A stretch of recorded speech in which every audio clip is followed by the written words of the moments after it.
If you're serious about passing the CompTIA A Plus Core 2 exam, practice is the key. This test will challenge you on operating systems, security, software troubleshooting, and IT procedures. And the best way to master it is by working through as many practice questions as possible. So in this video, we're going to tackle another set of Core 2 questions using Skilltestpro, giving you the hands-on experience that you need to feel confident when exam day arrives. All right, let's jump right in, starting with this first question. A user in a regulated environment, e.g. healthcare, requests deletion of old patient data that resides in log files. What process must you follow to comply and maintain integrity? Delete the log files immediately? Ask management to ignore the request?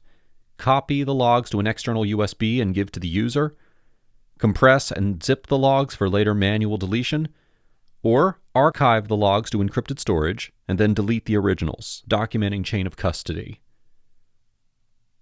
This one was the correct answer. The operational procedures objectives include incident response, data retention, chain of custody, regulatory compliance, and acceptable use policy. Because the data is regulated, simply deleting it isn't sufficient. You must archive or preserve the data securely, document who accessed or moved it, chain of custody, and then delete the originals, aligning with compliance and also best practice. All right, next question. During a security audit, it's found that service accounts on various servers all use the same weak password.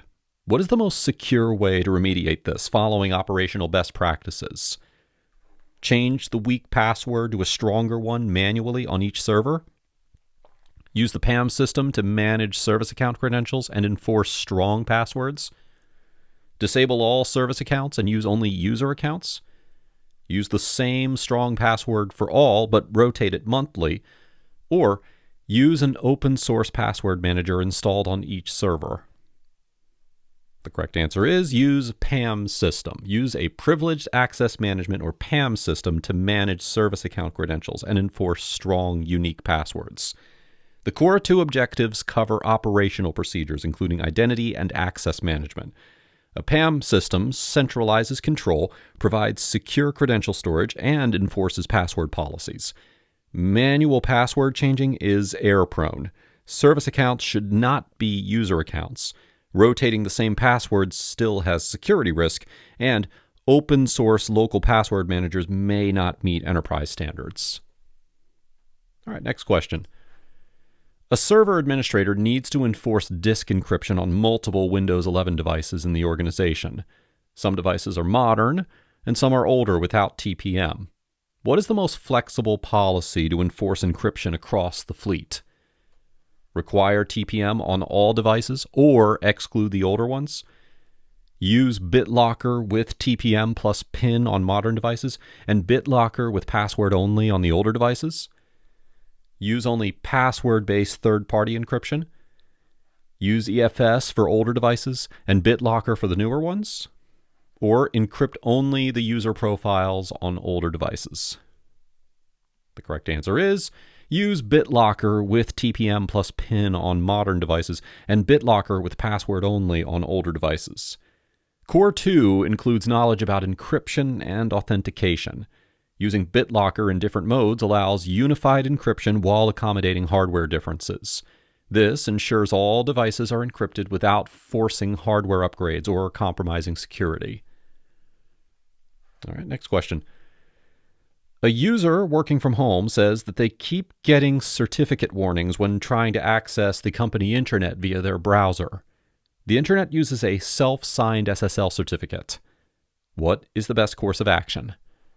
Tell them to ignore the warnings? Add the self-signed certificate to the trusted root store on their machine? Replace the certificate with a public CA-signed certificate? Disable certificate checking in the browser? Or use HTTP instead of HTTPS? You want to add the self-signed certificate to the trusted root store on their machine. The security domain includes SSL, TLS, and certificate trust. By installing the company's self-signed certificate into the trusted root CA store on the user's device, you remove the warnings while maintaining encryption. Replacing the certificate with a public one is good, but more long-term. Disabling certificate checking or using HTTP compromises security. All right, next question. A user's mobile device, which is company-owned, is behaving erratically. They suspect a malicious app, but they cannot pinpoint which.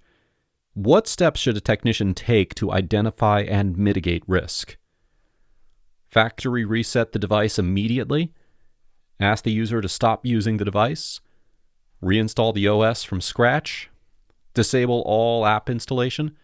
Or boot in safe mode or equivalent, check the installed apps, uninstall suspicious ones, and then scan with a mobile antivirus. Yeah, it's the last one.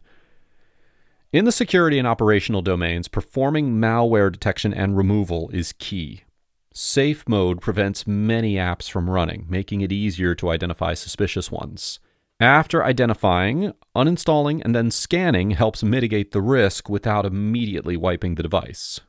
A factory reset is a last resort. All right, next question. A help desk calls you because a user accidentally spilled coffee on their laptop keyboard.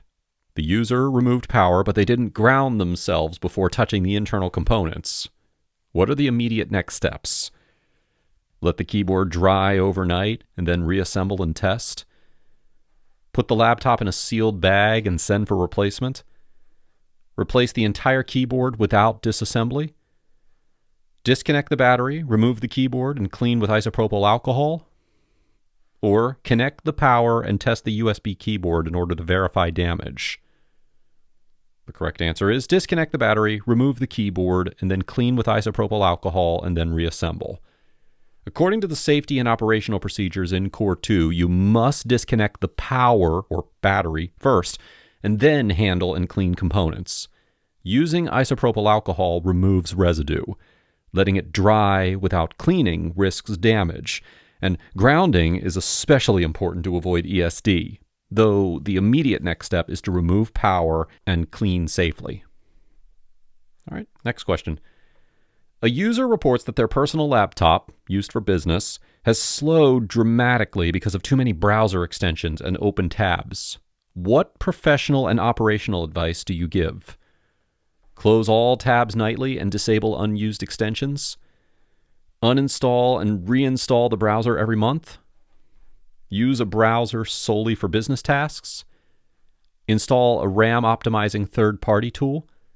Or use incognito mode for everything? The correct answer is close all tabs nightly and disable unused extensions. Operational procedures include user best practices and documentation. Advising the user to maintain browser hygiene, closing unused tabs, and disabling non-essential extensions reduces memory load, improves performance, and is a sustainable user-driven solution. Reinstalling the browser monthly or using incognito exclusively is not practical, and third-party RAM tools may not be trusted in business contexts. All right, moving on to the next one. A Windows 11 PC is set to receive daily backups using a 3-2-1 backup rule, meaning 3 copies, 2 types, 1 offsite. After a user accidentally deletes an important folder, you restore from the on-site backup only to find that the backed up folder is 2 days old and missing recent changes. What should be your immediate next step?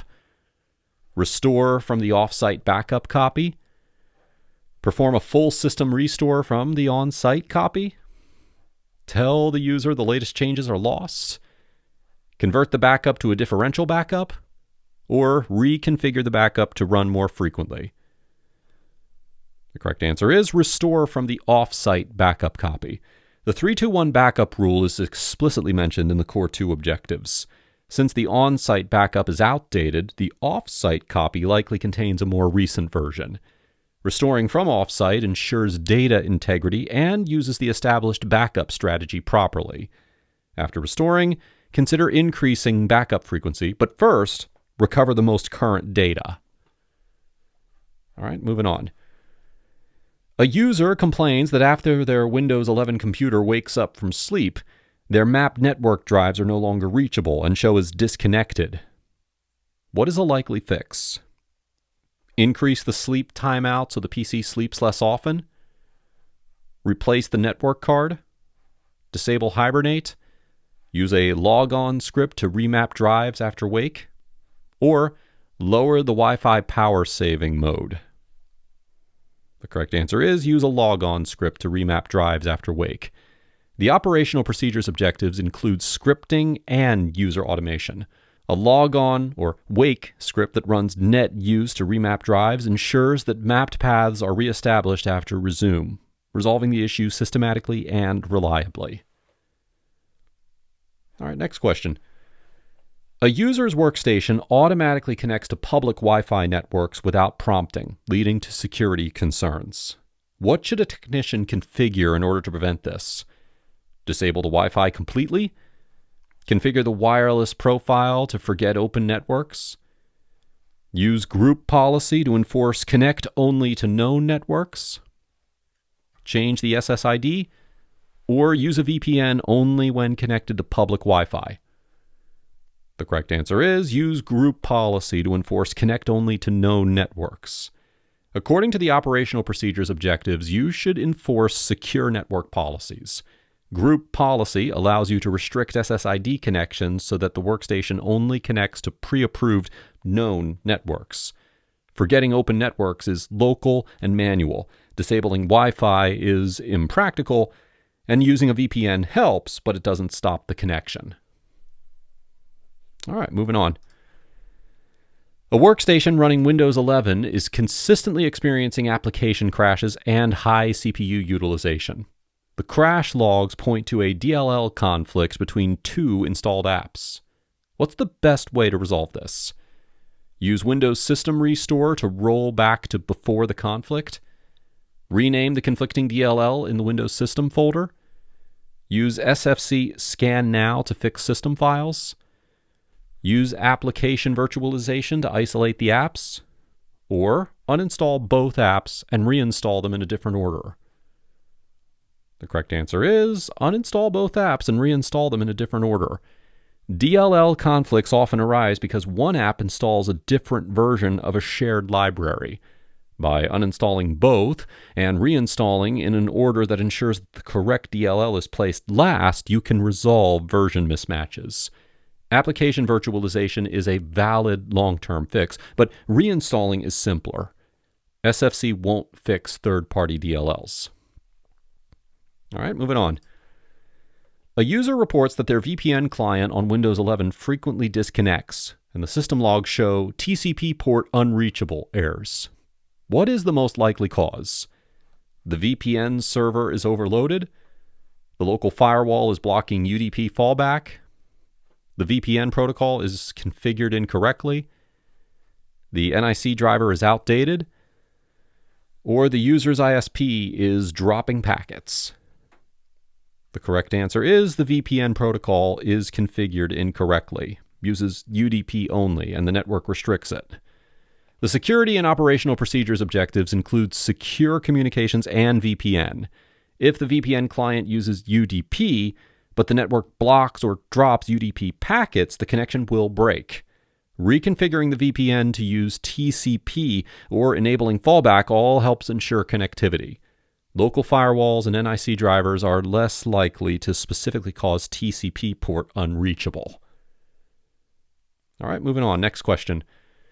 A desktop in a mixed environment lab, meaning Windows and Linux, uses encrypted LUKS partition for sensitive work.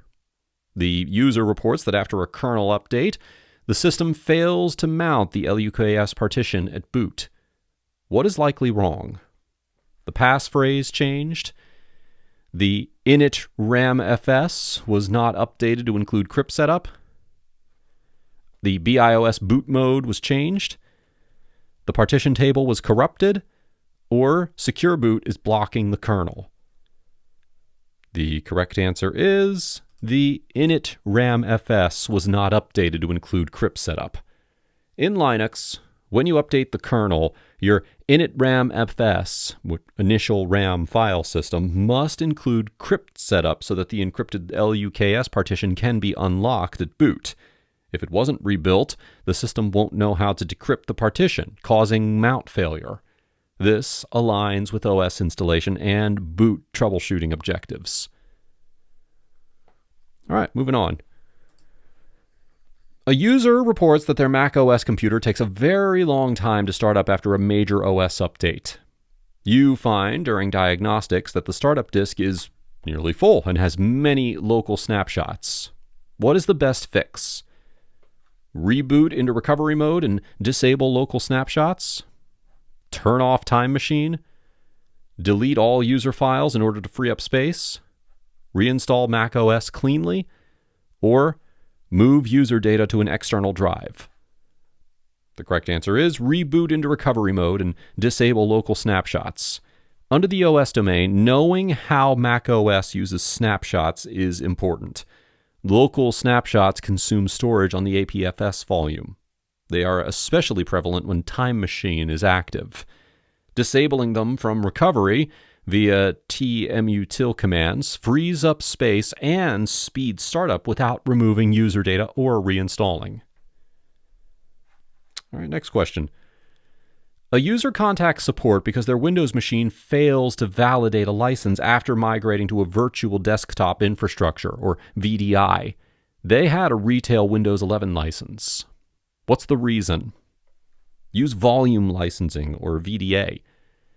The activation servers are offline. Wait and retry. The virtual GPU is incompatible. Upgrade the graphics. The VDI profile is corrupted. Recreate it.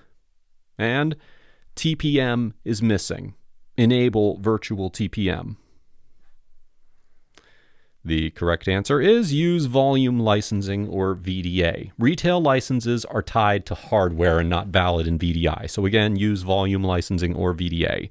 The core two objectives include licensing and virtualization. Retail Windows licenses are often not allowed for virtualization in certain VDI scenarios. Volume licenses, or virtual desktop access, or VDA licensing, is required for proper activation. All right, next question. A laptop used by a field technician stores confidential customer data locally. The company wants to ensure that the data is wiped out if the device is lost or stolen. Which combination meets operational security without major user disruption? Is it require daily full manual backups?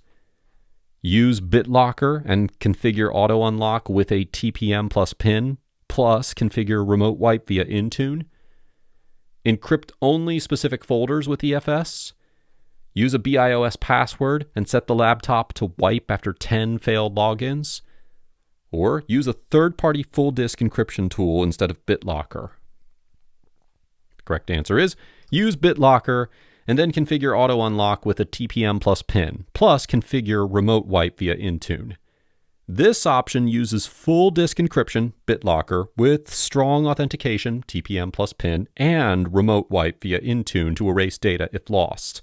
It aligns with security and operational objectives in Core 2.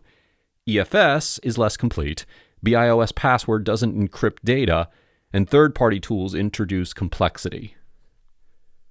All right, moving on. A user's workstation is part of a domain and uses single sign-on, SSO. They report that occasionally when they change their domain password, they're locked out of network resources. What could be causing this? The Samba share is down. Enable it and restart user's workstation. Their cached credentials are not updating properly on their local machine. The domain controller is offline. Their local profile is corrupt. Or the network adapter is old. The correct answer is their cached credentials are not updating properly on the local machine. The Core 2 domain operational procedures involves credential management. If a domain user changes their password, the local cached credentials, used when offline or during login, must update. If they don't, the user might attempt login with the old cached credential and get denied for network resources. All right, you guys are doing great, almost there. Next question. A user complains of quote-unquote slow login to Windows 11. The delay is caused by group policy scripts that run during logon. What optimization can a technician implement that reduces the wait time but doesn't remove the needed scripts? Is it convert logon scripts into scheduled tasks? disable group policy application on boot, set the scripts to run asynchronously, move the scripts to the user's home directory, or remove unnecessary lines from scripts to make them shorter. The correct answer is set the scripts to run asynchronously. Core 2 operational procedures include optimizing user login processes. Setting group policy logon scripts to run asynchronously means that Windows doesn't wait for the script to finish before loading the desktop, reducing perceived login wait while still applying required configuration. All right, 2 more. A remote worker's Windows laptop is repeatedly prompting BitLocker recovery after updates. What long-term fix should the technician apply? Disable BitLocker permanently, suspend BitLocker before applying major Windows updates and then re-enable, reinstall Windows without TPM, remove the TPM chip, or use third-party encryption instead. The correct answer is suspend BitLocker before applying major Windows updates and then re-enable. Core 2 security objectives include encryption and BitLocker management. Suspending BitLocker during OS updates allows the system to update the boot configuration without triggering recovery. Re-enabling after ensures that the drive remains encrypted, preserving both security and usability. And finally, 1 more. A user reports that Windows 11 updates are failing with 0x800-73712 error, indicating a missing or corrupt system file. What steps should the technician take to resolve this? Use DISM to repair the image and then run SFC to fix system files and then retry Windows Update? Perform an in-place upgrade to Windows 10 and then back to 11? Reset BIOS settings to default? Delete the Windows Update folder in C Drive Windows Software Distribution? Or disable antivirus and retry the update? The correct answer is use DISM to repair the image and then run SFC to fix system files and then retry Windows Update. The OS troubleshooting objectives include using built-in repair tools. DISM, or Deployment Image Servicing and Management, can fix corruption in the component store. And then SFC, meaning System File Checker, repairs system files. This approach is standard for update-related corruption issues. A user is unable to access a corporate VPN from their laptop unless they first manually connect to the Wi-Fi hotspot. What might be wrong and how do you fix it? The VPN client is misconfigured. Reconfigure to connect over any network. The hotspot has a captive portal. Accept the portal before VPN.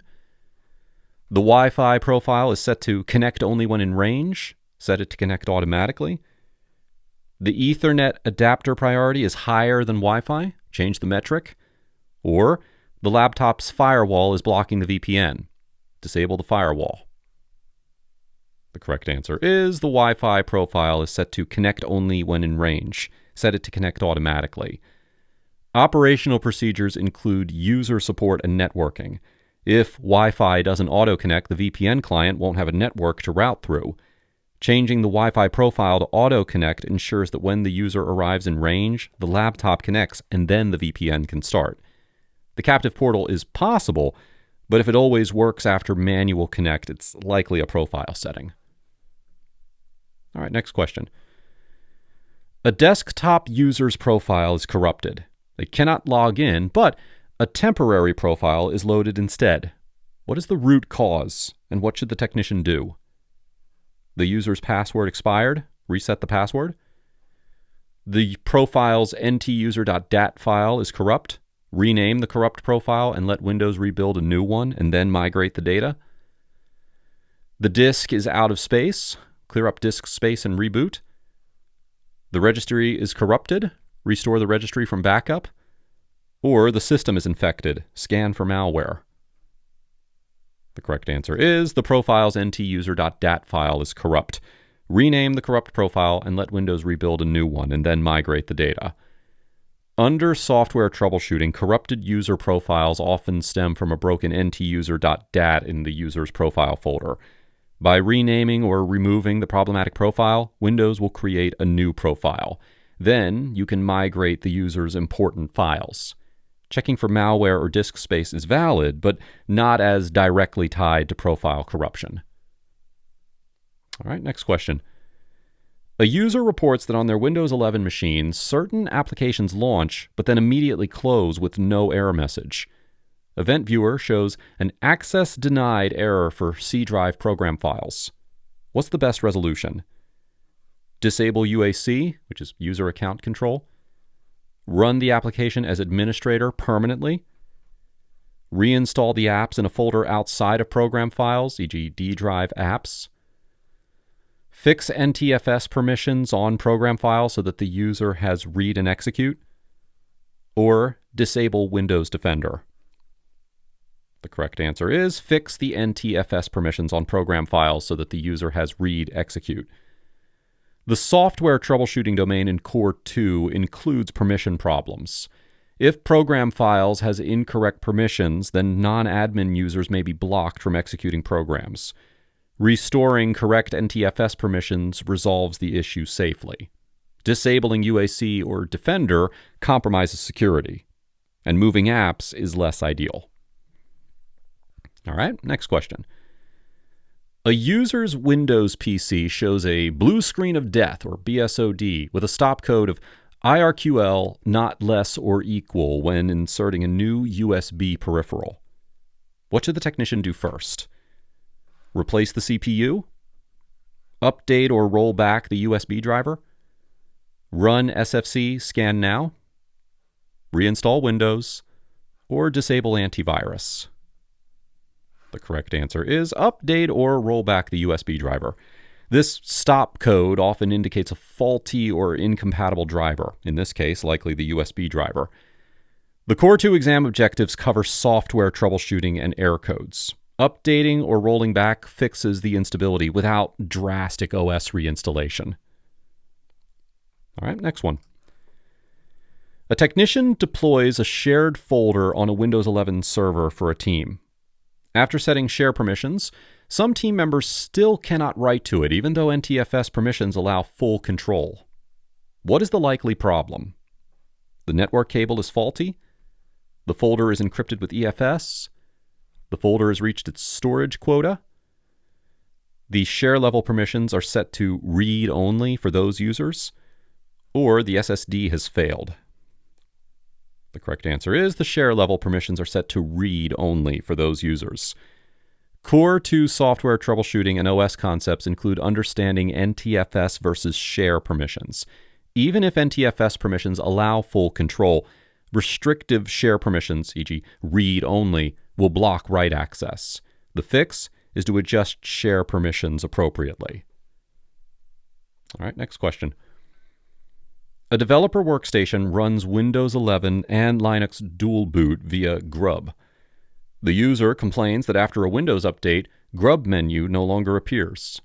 What likely happened, and how do you fix it? The update installed a new Linux kernel, boot into recovery and reinstall grub. The BIOS boot order was changed. Set the Linux EFI entry first in UEFI settings. Fast startup disabled grub. Turn it off in Windows. Secure boot was enabled. Disable secure boot.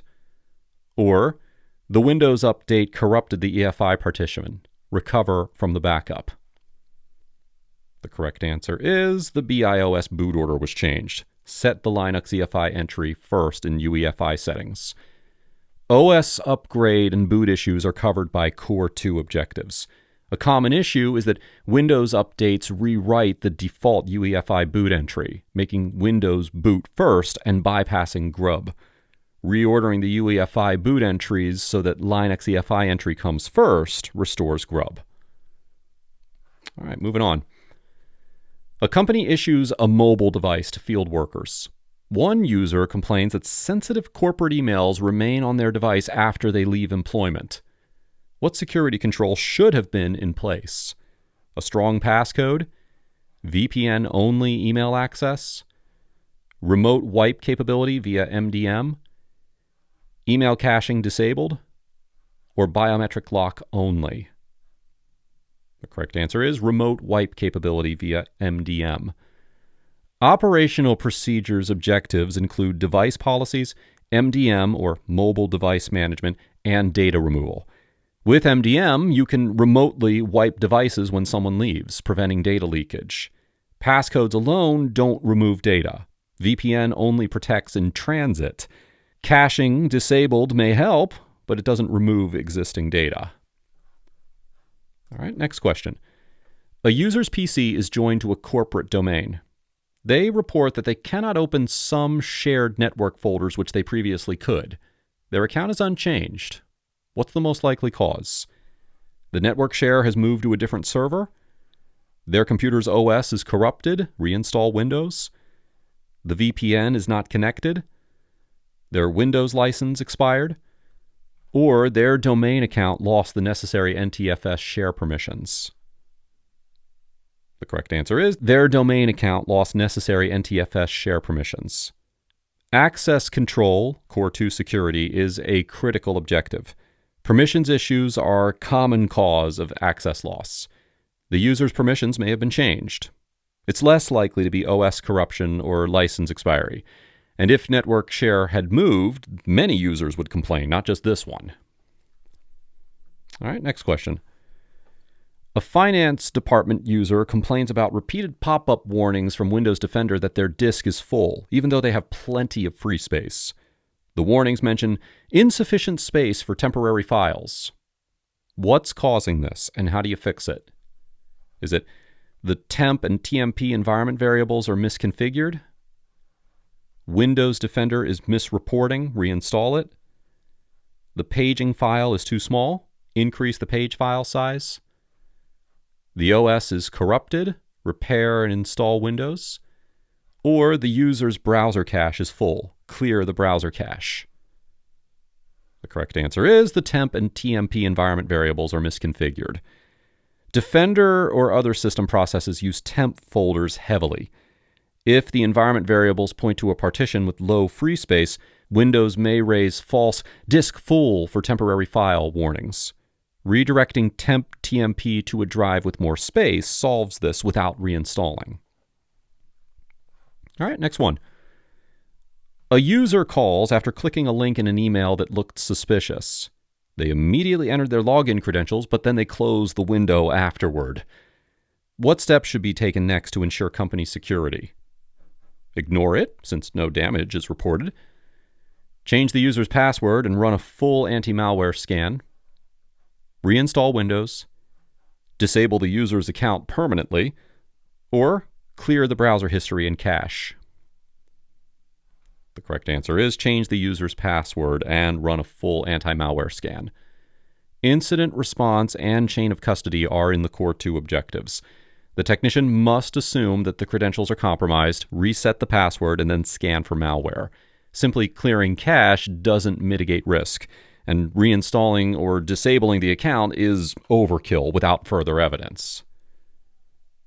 All right, you guys are doing great. Let's keep going. A user complains that they can't install a licensed software package on their Mac OS machine because of licensing restrictions. The software requires volume licensing, and the user is using a personal Apple ID. What should the technician do? Ask the user to purchase a personal license?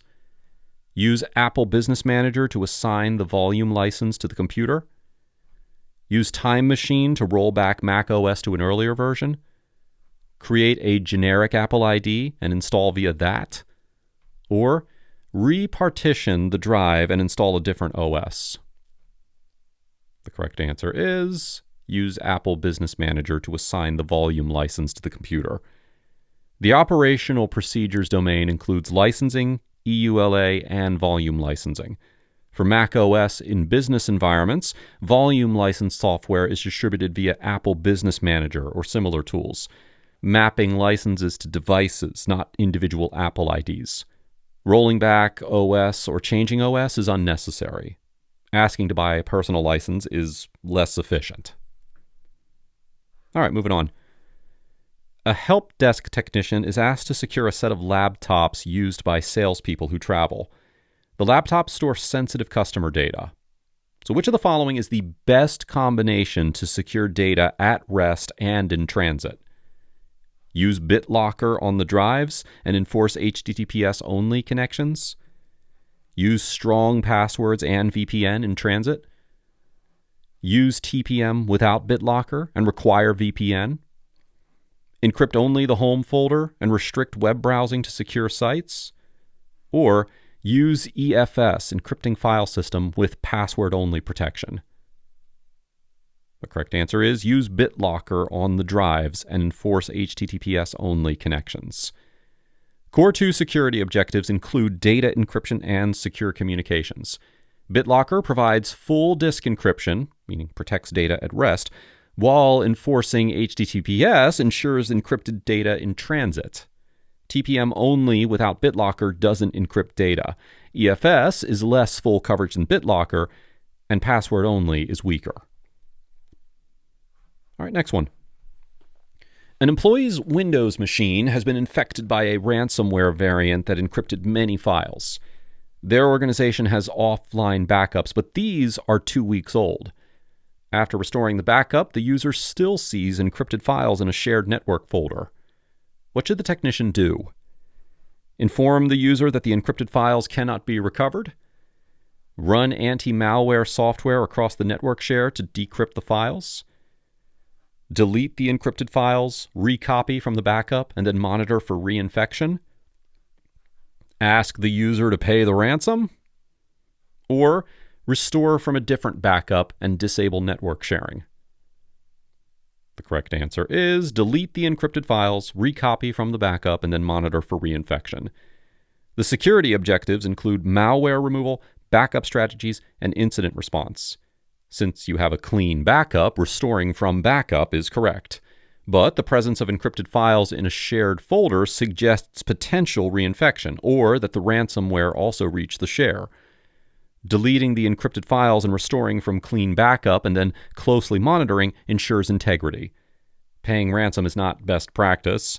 Running anti-malware likely won't decrypt, and alternate backups may not be more current. All right, next question. A company wants to enforce multi-factor authentication, or MFA, on all of its workstations. One user complains that after enabling MFA, they are constantly locked out because their phone's offline. What's the best solution to maintain security while improving the user experience? Is it disable MFA for that user? Use a hardware token, e.g. YubiKey, as a second factor? Rely only on SMS-based MFA? Lower the MFA enforcement policy to only on password change? Or use a cloud-based identity provider with offline code generation? The correct answer is use a cloud-based identity provider with offline code generation, e.g. Microsoft Authenticator. The A+ Core 2 objectives include authentication methods like MFA. Switching to an authenticator app that supports time-based one-time passwords, or TOTP, works even when the phone is offline. This retains strong security without disabling MFA or weakening policy. Hardware tokens are valid, but less user-friendly and more costly. All right, let's keep going. A remote user calls complaining that their Windows PC's antivirus continually blocks a legitimate internal business application. They say that it worked fine before a recent security update. So what should the technician do first? Uninstall the antivirus, reinstall the business app, and then re-enable the antivirus? Downgrade the antivirus to its pre-update version? Disable real-time scanning permanently? Add the business app's executable to the antivirus exclusion list? Or report the issue to the application vendor and then wait for a patch? The correct answer is add the business app's executable to the antivirus exclusion list. The security domain of Core 2 includes understanding exceptions and exclusions. If a legitimate business app is being blocked post-update, the correct short-term fix is to create an exclusion so that the AV stops interfering, while still maintaining protection for the rest of the system. Uninstalling or disabling the antivirus compromises security. Downgrading or waiting for a vendor patch may be risky or slow. All right, next question. A Linux workstation in a development environment is refusing to boot after the root partition was resized. The system now drops into a grub rescue prompt. What is the most likely reason and resolution? The grub.cfg file was lost. Restore it from backup. UUIDs changed when resizing. Update etc fstab and grub.cfg with correct UUIDs. The partition table was corrupted. Run fsck to fix. The bootloader was overwritten. Reinstall grub. Or the kernel version is incompatible. Downgrade kernel. The correct answer is UUIDs changed when resizing. When you resize Linux partitions, the file system's UUID, or Universal Unique Identifier, may change. Grub and etc fstab rely on UUIDs, and mismatch causes grub rescue mode. Knowing OS installation and configuration is critical per the A+ Core 2 objectives. Correcting the UUIDs in both places often resolves boot issues without reinstalling grub or the OS. All right, let's keep going. A user complains that their Mac OS laptop is running slowly after a recent upgrade. On inspection, you find that the APFS, or Apple File System volume, is fragmented because of frequent large file edits. What can you recommend to improve performance? Reformat the disk as HFS Plus and then migrate the data? Enable trim and then defragment the APFS volume? Create a sparse image and move large files there? Use Time Machine to restore to a fresh APFS volume and limit large file edits? Or disable local snapshots? The correct answer is enable trim and defragment the APFS volume. Under the OS objectives, knowledge of Mac OS file systems, or APFS, is required. APFS supports trim for SSDs, and occasionally fragmented large files can slow performance. Enabling trim helps the underlying SSD, and APFS includes its own defragmentation heuristics. Reformatting to HFS Plus is counterproductive. It's an older file system. Creating sparse images or disabling snapshots, it doesn't address fragmentation properly. All right, let's keep going. A lab manager needs to deploy a customized Windows 11 image to 50 identical desktops. The customization includes pre-installed software, policies, and drivers. Which deployment method will minimize manual effort and maximize consistency? Manually install Windows on each desktop and then configure them one by one? Use System Restore on one machine and then copy its C drive to others? Use third-party cloning software via USB stick and then clone each desktop? Ask each user to log in and run a PowerShell script to install everything? Or use Windows Deployment Services, or WDS, to push the customized image over the network? The correct answer is use Windows Deployment Services, or WDS, to push the customized image over the network. The Core 2 objectives include OS installation, image deployment, and upgrade considerations. WDS enables a network-based deployment of a pre-configured Windows image, reducing manual work and ensuring uniform configuration across all machines. Cloning manually via USB is more error-prone and time-consuming. System Restore and scripts are not as reliable for full driver software provisioning. All right, let's keep going. A small business is upgrading a fleet of laptops from Windows 10 to Windows 11. One user's laptop uses a custom application that only runs when installed on an NTFS volume. The current user profile and data are on an exFAT external drive. What's the best approach to preserve the app functionality after upgrade? Install Windows 11 directly to the internal drive, ignore the exFAT data, and reinstall the app?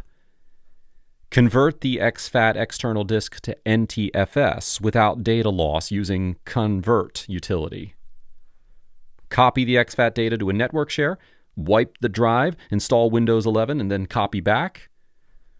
Up-level the file system to reFS using Windows 11 upgrade. Or leave the external drive as exFAT and then run the app from there.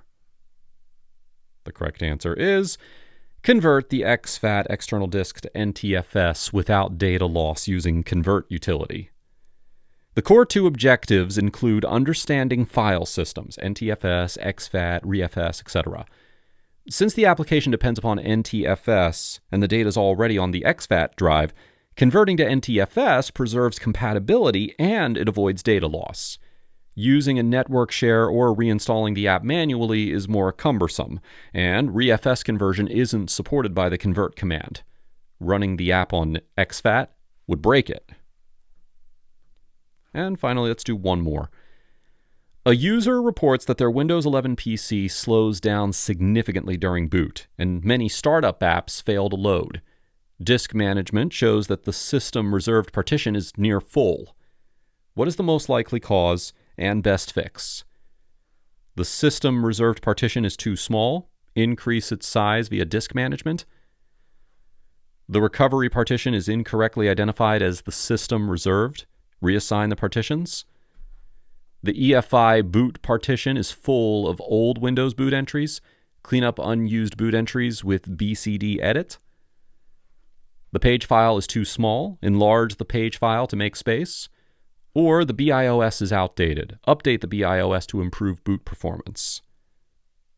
The correct answer, the EFI boot partition is full of old Windows boot entries. Clean up unused boot entries with BCD edit. According to A+ Core 2 objectives, one must know OS installation and boot method issues. When the EFI, or system reserved partition, is filled with stale boot entries, it can prevent proper bootloader initialization. Using BCD edit to remove obsolete entries all frees up space so that the loader can correctly load startup apps. Simply resizing partitions is risky and it may not address the root cause. And updating BIOS or page file, it doesn't resolve cluttered boot entries. And that is another round of Core 2 practice questions complete. Great job making it through, everybody.